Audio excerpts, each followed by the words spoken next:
Welcome to Super Rant Season 1 Doomsday Preppers. Here we rewatch superhero movies to explore how they build towards bigger stories, starting with Avengers Doomsday and the MCU.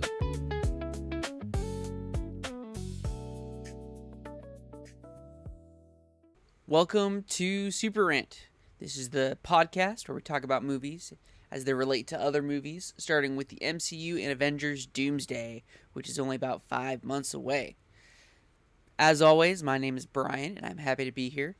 My name is Kevin. I'm a lead writer for Screen Rant, covering all things superheroes, Star Wars, The Odyssey, all kinds of fun stuff. Today we're talking about Captain Marvel, which came out in what year, Kevin? 2019. 2019. We also got some pretty big news for Doomsday this week, so we'll be talking about that at the end of the podcast as well. So we will cruise right along with our Captain Marvel conversation, and we'll start as we usually do with what kind of rank would you give this movie on a 1 to 10? I would probably give it a 7 out of 10. A 7?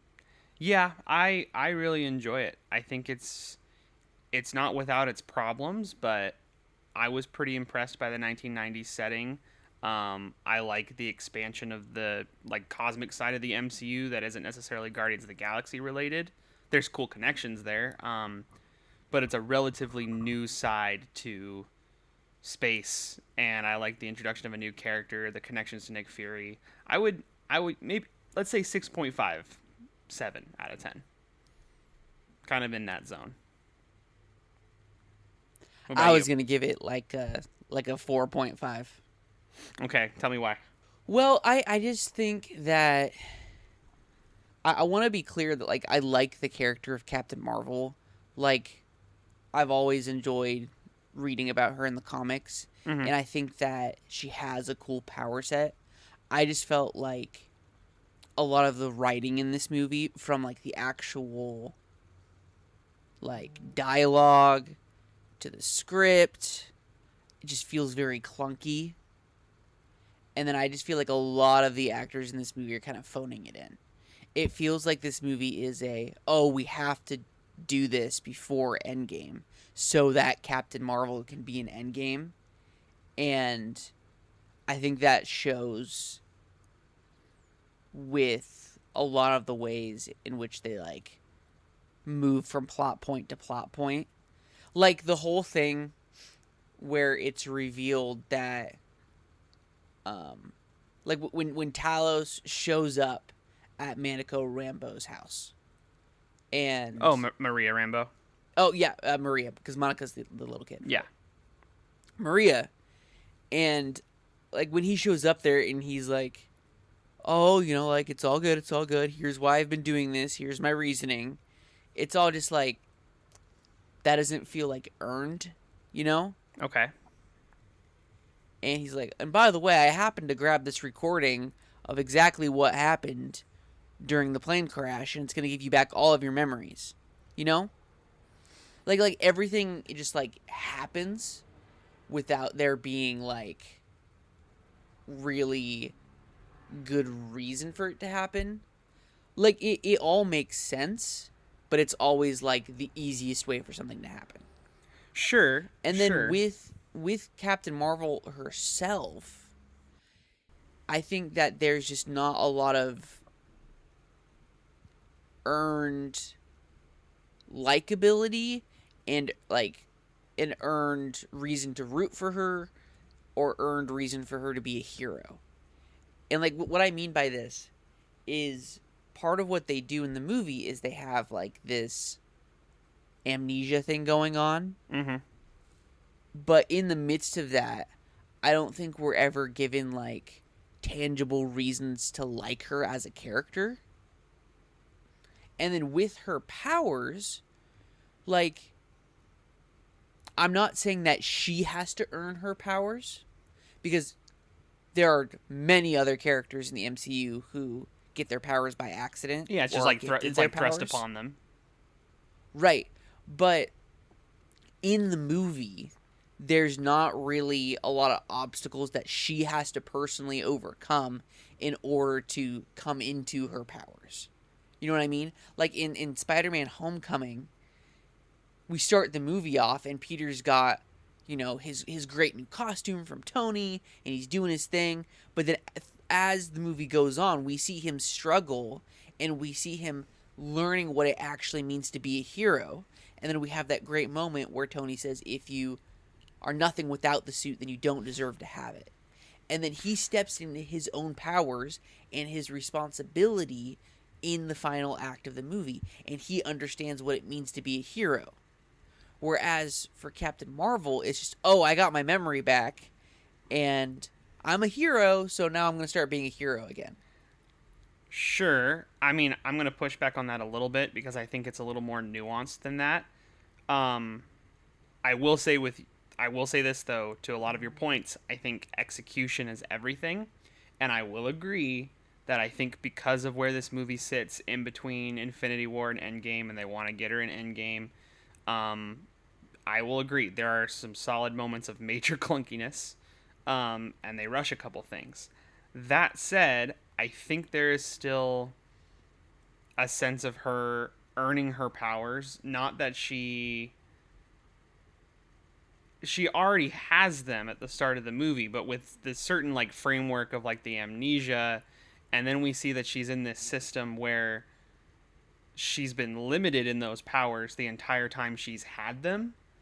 I think there is a process of earning her powers in that she's allowing herself to fully embrace them and fully wield them, and it ties back to I like her wouldn't whole like with all the flashbacks and stuff. I do like to her whole childhood of how she's been limited, and I think that's something that's relatable for a lot of let me women. And real quickly, I'm gonna get back to wait, wait, you wait, in wait, a wait. I want to second. make a distinction. I want to make a distinction.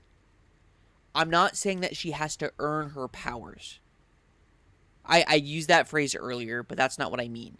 Okay. Because a hero doesn't have to earn their powers. Spider-Man got bit by a bug, right? Right. Right.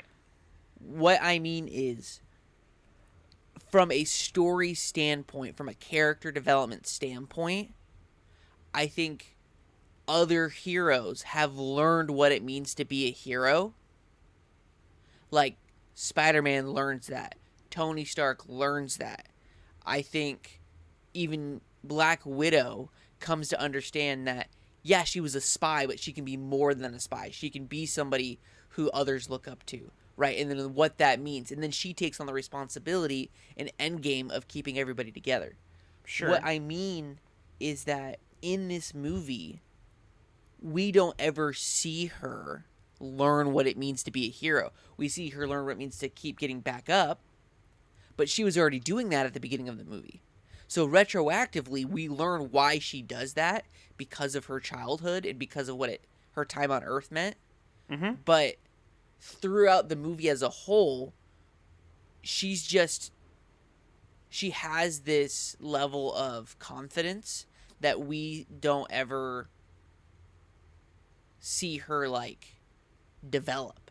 Like she's all throughout the beginning of this movie to the end, she's the same hero and the same character, but just by the end of the movie we understand why she is that way.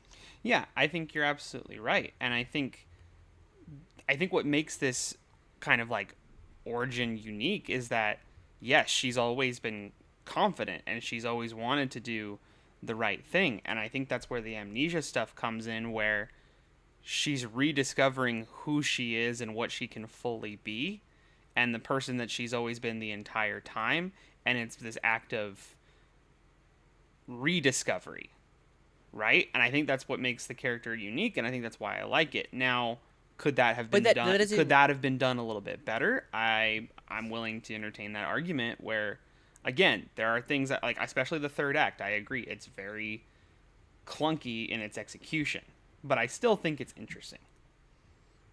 But she's still the same character at the beginning of the movie that she is at the end. Like she Right, she just has her memory.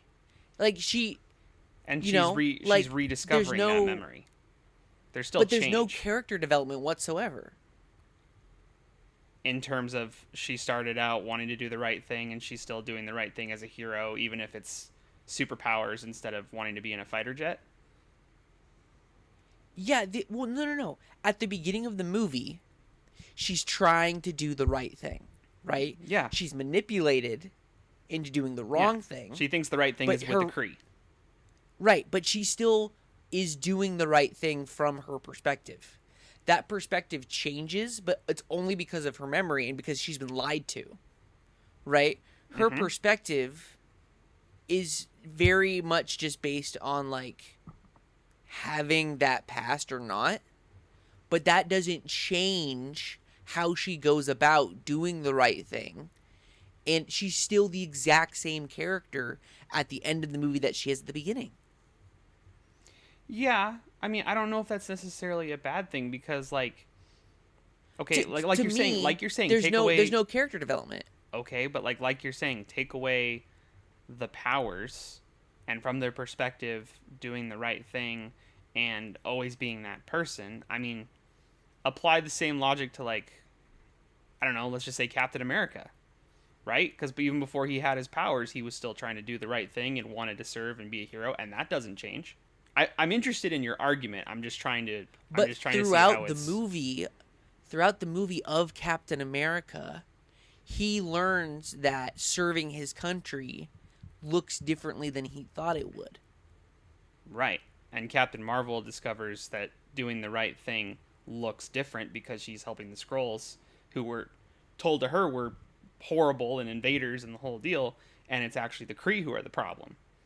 So I would say But that's similar. that's not because of any experience that she goes through. It's just because she's given her memory back. Right, because of She an doesn't experience do she already anything. had. I think it's different in the way that we as the audience are it's given to us, and it's different for her because That's what I'm saying. That's exactly what I'm so saying. you In just the don't way that it's presented to us is very poor. so you Is just not you engaging right for me to follow her story because it because the already way that they happened. present it to us. Yes. Okay, but it still happened. I'm not saying in the history of the MCU she did not develop as a hero. I'm saying in this movie the audience is presented with a very poor hero's journey. Because it already happened and we're only seeing it through flashbacks. It's not even really flashbacks. It's more like I mean, we see it via flashback, right? kind of I mean, multiple times. I don't even know if I would call them flashbacks though because it's her getting her memory back. You know, it like a Right. flashback is something where the audience sees something that happened before Right. that the current characters aren't seeing, but you know, Carol is seeing this. She's getting those moments back. Mhm. So, I just don't No, you're I'm just not absolutely a big you're fan absolutely of right. like I'm not a big fan of like getting to the end of the movie first and like going back. And so like Yeah, you're not a fan of the construction, and I think it could have been I better. feel But like I think I'm willing. retroactive I think I'm character willing building. to engage with it a little bit more, just because I find it a little more interesting. But I mean, that's fine. I it's a very different construction and execution. I 100% agree with you on that, and I think it works for some people, and that didn't work for others, and I think that's where part of the controversy comes from. Well, but like okay. Let me explain it in this way. Sure. So, The Odyssey has come out recently, right? Mm-hmm. And spoilers for The Odyssey, Three but thousand year old spoilers. yeah. So in that movie, and actually the movie is a little bit different than Yes. the Yes, stories. it is. So what I'm about to say actually is a spoiler. In the movie, at the beginning, Odysseus is stuck on this island, and he has been eating the lotus flower, which causes him amnesia, Mm-hmm. right? But in the process of getting his memory back, when he stops eating the lotus flower, each memory that he gets back gives him new character development, right? And he's like, oh, this happened, and I feel for my crew in this way, so therefore I need to do this. And, oh, my crew died in this way, and that allowed me to realize this, and I'm realizing it again in this moment, and so therefore I now have to go back home and do this. You know what I mean? Mm-hmm. And like when Carol gets her memories back, which it's also not clear if she's even got all of them back or not, or if she is still getting flashes. I feel like what she understands is not totally clear. Like if she got the But full scope of when her life back or not. right, but before she gets her memory back, she's already decided that things are not what they seem because she's already being presented with certain situations and identity, and she's already found out that she's from Earth. And so when she gets her memories back, all that does is like clarify things for her Mm-hmm. because they've already decided to listen to Talos and get his perspective on things. And so like it just doesn't feel like her getting her memory back was enough to justify the fact that she's now able to be this, new hero.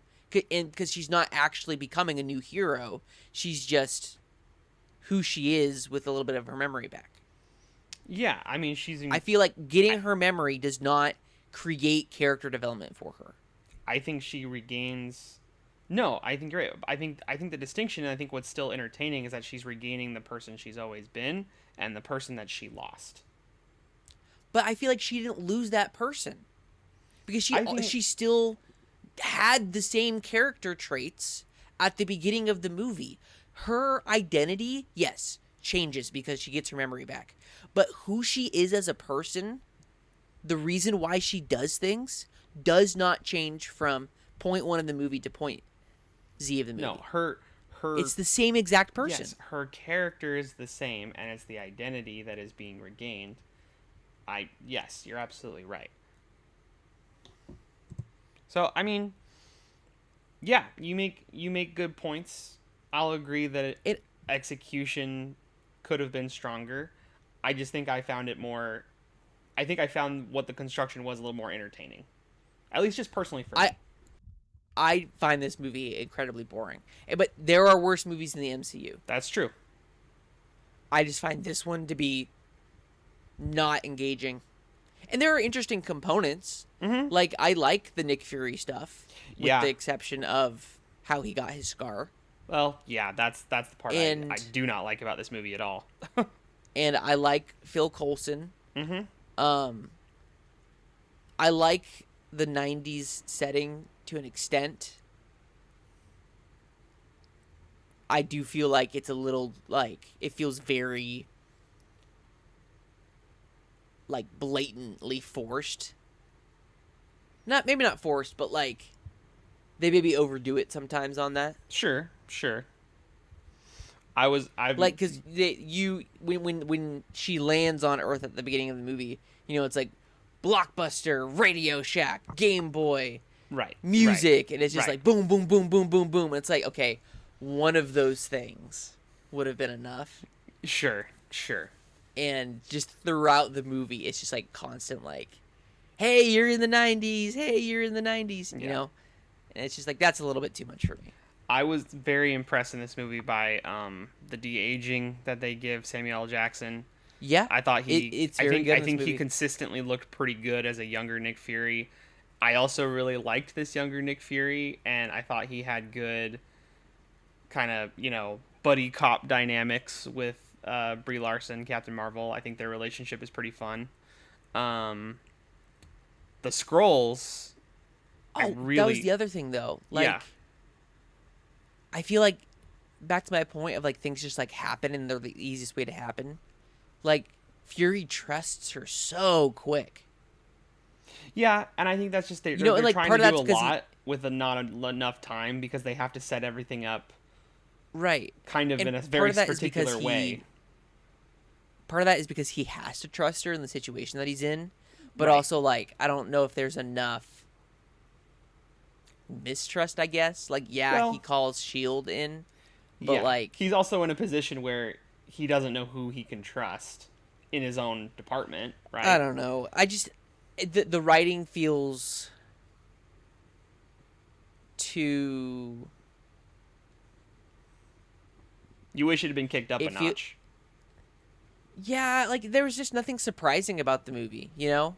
And that part of the reason why I think this movie doesn't work in like why I don't like, hi, my name is da da da da. Let's go back and let's see how this happened. You know, is cuz then you know where the movie's going and you're just waiting the whole movie for her to remember her life on Earth. Sure.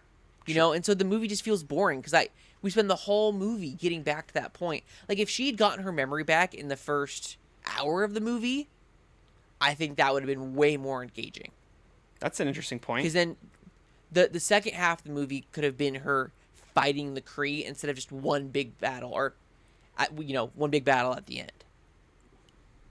Yeah, no, Like if that's she an had interesting point. if they had moved the first part of the movie along faster, or if like when I don't know, just because we know who she is, we know that she's an Earth hero and that she's not actually a Kree, and Mm-hmm. so like Yeah, we even just literally coming spend into like it. Yeah, yeah, yeah. 80% of the movie like getting to that point Fair enough. when it's so obvious. Yeah. I'm a big fan of Talos. I really like Ben Mendelsohn and Yeah, everything he does, and I thought he was probably the standout of this movie for me as well. if you think about how recent Rogue One was, which was like 2016, and he plays this awesome Star Wars villain, the fact that they Yeah. kind of like position him as a villain, and then he becomes this pretty great ally. Some really really funny lines. I really thought he was good. I like the whole filing cabinet conversation. Um, Really cool way to introduce Skrulls. Yep. Um, Yeah, it's good. then again, but in the MCU, I think with the MCU Skrulls, it's diminishing returns. But we'll get into that later. Um, Like they set up what could have been a really great oh, storyline. 100%, 100%. Yeah. Connections to Doomsday. I don't see like a lot because this one takes place like so far in the past of the MCU. But I mean, do we even know if Carol's gonna be in I Doomsday? mean, so far she's not been confirmed as part of the cast. No. Could she show up? I mean, Do yeah, we know anybody if could show Nick up. Fury's gonna be in it? I don't think Fury. It'd be cool, but neither of them are part of the confirmed cast. I'm trying to think of any other like big connections. I think Other than this leads into the Marvels, which the Marvels does a better job of multiverse yeah, the Marvels stuff. will have But yeah. yeah, I think I've yet to have a film with Captain Marvel where I thought that she had like a good movie or like a good representation in that movie. hmm Because like in Endgame, she's not really in it all that much. Um, so I mean, like if she is gonna show up in Doomsday or Secret Wars, I'd like to see her maybe interact more with other heroes hmm and have some better character sure. development. Because like I think there is space for her to be like a fan favorite character, and I don't know if she's quite there yet. I mean, yeah, I think she is for a lot of people, but definitely not. She's Well, not like I think she's for a not a lot of major people, favorite like across the board. but like when you talk about like top five MCU characters right now, she does not crack the No. top five. I And at one point, I think that they were going to be setting her up to be like the new big three yeah, yeah. with like Spider Man and Falcon as Captain hmm America, and I think they've definitely moved away from that, especially because the Marvels did so poorly. Yeah, I mean it's crazy when you think about this movie because a lot of people went to go see it. I mean, I was looking it up later, and I don't think you can just say like, oh, everyone wanted to see like how it led into Endgame. Like, I think that's part of it, but like I mean, that's the reason I it went and still saw it. made over $1 billion, and this was peak MCU. Well, And like, so I looked it up. Top 20, it's number 13 of the highest grossing superhero movies of all time. And even when you adjust for inflation, it's still at 13. So I mean, like, I if a think movie this makes is over at, $1 billion, like, peak MCU as well. at least a solid portion of people liked it. You know, I thought it was good. I thought it Yeah, was good, not great. I think this is also peak MCU, where like everybody is seeing every Marvel Mm-hmm. movie, and leading up into Endgame, I think I think we're underestimating the level of hype that Endgame had, and the fact that like, oh, we're waiting for this movie and we get to go see another Marvel movie, and I think there's a lot of excitement from Endgame that carried over to this movie. Yeah, I mean, Like I remember going to see Captain Marvel, and the entire time I'm thinking about the next movie that we are going to see from Marvel is Endgame. right, right. If I remember right, it like, I mean, yeah, I mean, it was reviewed fairly well, if I'm remembering right. I mean, it doesn't hugely matter because everyone's got their own opinion, and I don't subscribe much to critics' reviews, but yeah, I mean, it's good, not great. And there's things that I think that are set up in this one that the MCU does well, and there's things that set us up that the MCU doesn't do well in the future. But we'll tackle those as they come. Anything else you wanted to talk about with Captain Marvel? I don't think so. I think let's move on and we'll talk about Let's some do it. news. The big one. They released the first full Yep. trailer for Avengers Doomsday. It was the Yep. same trailer that they released at CinemaCon, um, but super excited now that everyone gets to see it in high quality footage and all that goodness. What were your favorite moments from the trailer? Any shot with any of the X Men, Yup, yup. it's pretty Gambit cool. versus Shang-Chi I is think incredible. I'm it's so very cool. excited for that. No Nightcrawler. No, no, they're saving them for now. Yeah, I'm just realizing that. But I think They didn't show Beast either. Cyclops looks Cyclops costume looks really Yes. cool.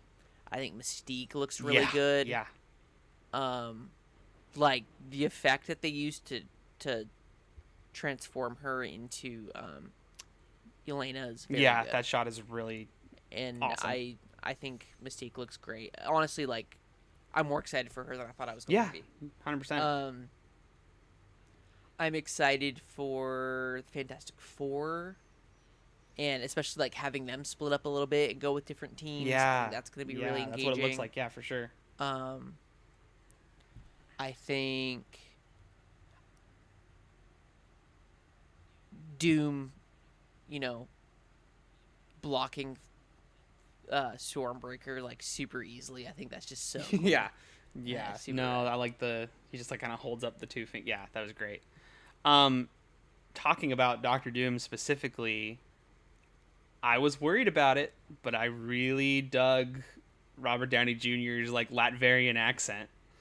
It it works. Yeah, I think it works. You can tell they've put a lot of like care and intention behind it to make sure it's like doesn't sound goofy. He sounds like a different character. That gives me hope that they're like they didn't Yeah, just cast him so he could be like a Tony Stark copy. Um, yeah, and I think like what I would enjoy is if this is a Tony Stark variant that was raised differently.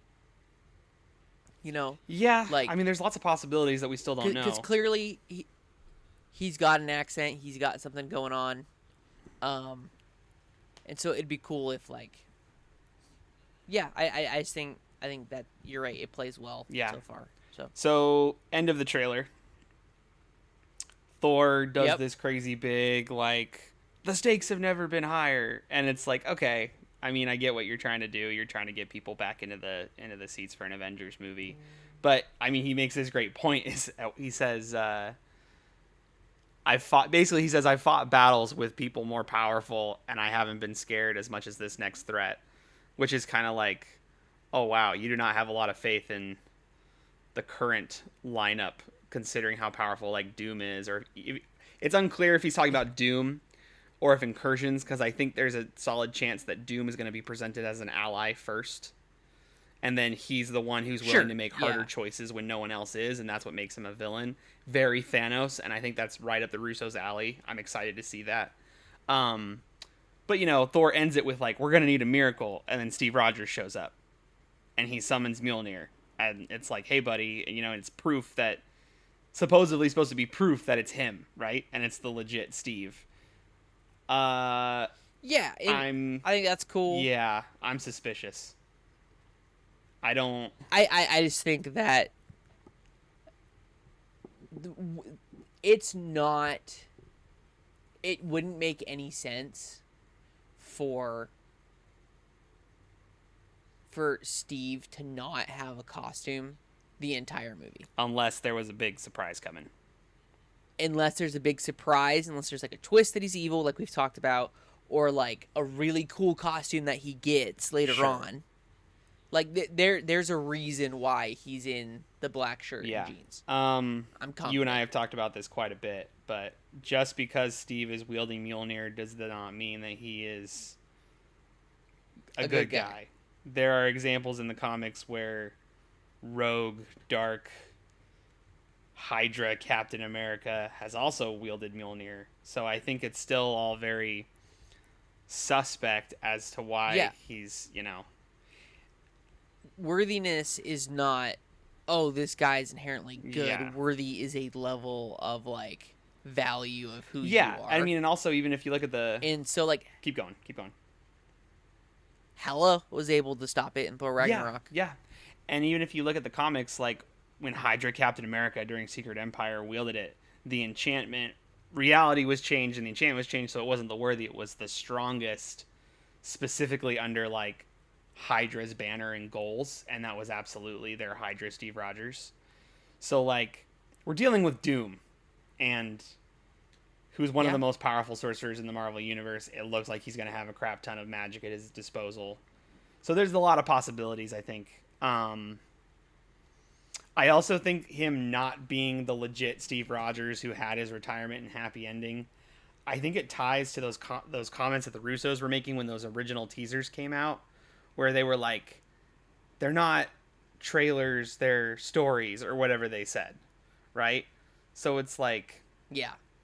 okay, well, if you think about that Steve Rogers, he's there, he's at his house, he's got his kid, he's looking at a uniform, but that doesn't mean he's not suiting up, and clearly,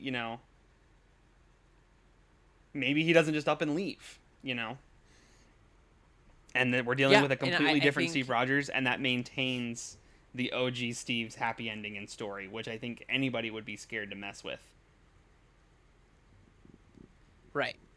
And we have this version of Loki from the show who's not sitting at the tree, who's, in his uniform going around doing stuff. And so what if he's looking for Steve Rogers or, anchor beings or whatnot, and he isn't able to get the Steve Rogers that we know, and so he gets another one, or what? There's a lot of possibilities, and even like specifically with like Loki and this whole like, I think everyone was assuming like he'd still be on that throne, maintaining the multiverse, holding the timelines together. I absolutely was.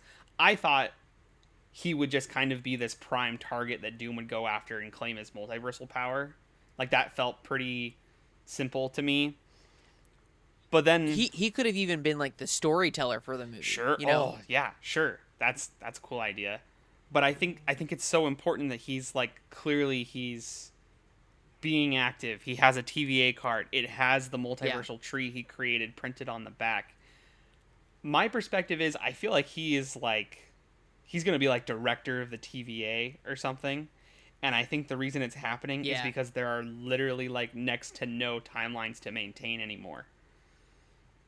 Like if you think about Time Runs Out, which is the prelude comic before 2015 Secret Wars, it came down to 2 worlds left. The main universe, the Ultimate Universe, and it's looking like something similar will be happening in Doomsday, where it's the main universe, the Fantastic Four's universe, and then whatever universe these X-Men are from. So 3 worlds left. Yeah, and I think that's important. It's important to point out that in Avengers Tower, we can see on a screen they've got 3 planets that are pointed towards each other. Yeah, they're either tethered or they're on a trajectory towards colliding in a massive incursion. I have a feeling it's going to be the last incursion before it's like the end of everything. Yeah. And then Secret Wars. So, I think we can pretty confidently say, and I think we've known this for a while too, but I think with this trailer we can confidently say that, it's the X-Men dimension, the Fantastic Four dimension, and then this core MCU dimension is the three that we will primarily be dealing with in Yes. this movie. So I think when it comes to like cameos and like legacy characters, for the instance, like Tobey Maguire Spider-Man probably isn't going to be in this movie. No. If he's in any other movie, it would be Secret Wars. Yeah. Yeah, I think you're right. And so, like, I'd be very surprised. I think the problem that people had with Multiverse of Madness is they built it up to this great crossover moment where like anything could happen, and then we only got like a few characters. But that's because people overhyped it. This movie Doomsday is not going to be the one where anything and everything. No, it's happen. the prelude. This is the one where we're getting the X-Men and the Fantastic Four. Yep. And then wherever Doom is from. Yep. Secret Wars is the one where you have like 100 different versions of Thor running around. Yeah. And multiple Spider-Men. And, the zombie universe is there. And we have, like the realm universe where Civil War never ended. Like all of these things, all of these opportunities, that's not this upcoming movie. That is the next movie. Yep, 100%. And that's where we'll probably get like Captain Marvel and some of the characters who have yet to be confirmed and probably at this point won't be in it. Like Doctor Strange. Doctor Strange, I think, will play a much larger role in Secret Wars. Just based on how the comics go down, and also like he is the foremost expert on the multiverse. So if he's not in Doomsday, well, he better be in Secret Wars, Yep. Anyways, really quick, this is gonna post day one of San Diego Comic-Con.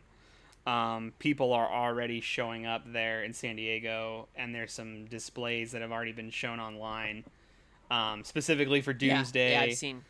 They're showing off some cool costumes. One of the costumes is for a Latverian witch, which was not shown in the trailer and was kind of news to a lot of people. So I think there's going to be a sequence where we actually get to see Doom in Latveria. I have a feeling that his Latveria... Well, the poster that we got. With the tapestry. Yeah, so this tapestry on the poster... I would assume that's in Latveria, in his castle. Yes, and there's a world, and there's a mother and a child. I really do think that his world ended, and now he's trying to save what's left, and he's willing to do whatever must be done to save what you can. And in that way, Doom's going to be dark, but he's going to be trying to do something for the greater good.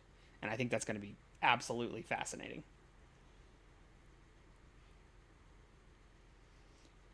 But then his ego will get in the way, just like, every other story. Exactly. And then he goes too far, and it's the pride and ego, and I'm the only one who can do this, and yeah. Other than that, I think that's all for this one. Well, all right. Next week is our Endgame episode. Oh, yeah. This will be the last week where we'll just be focusing on one project. Starting the week after, we'll start doing a movie and a show a week. But next week is just Endgame. And so get ready for that. Watch that, and then we'll come back and talk about it. Catch you later. Thank you for listening to Super Rant Season 1 Doomsday Preppers. Look out for our following episode next Friday. And remember to watch the upcoming movie before listening. You can find a link to our watch schedule on our YouTube page.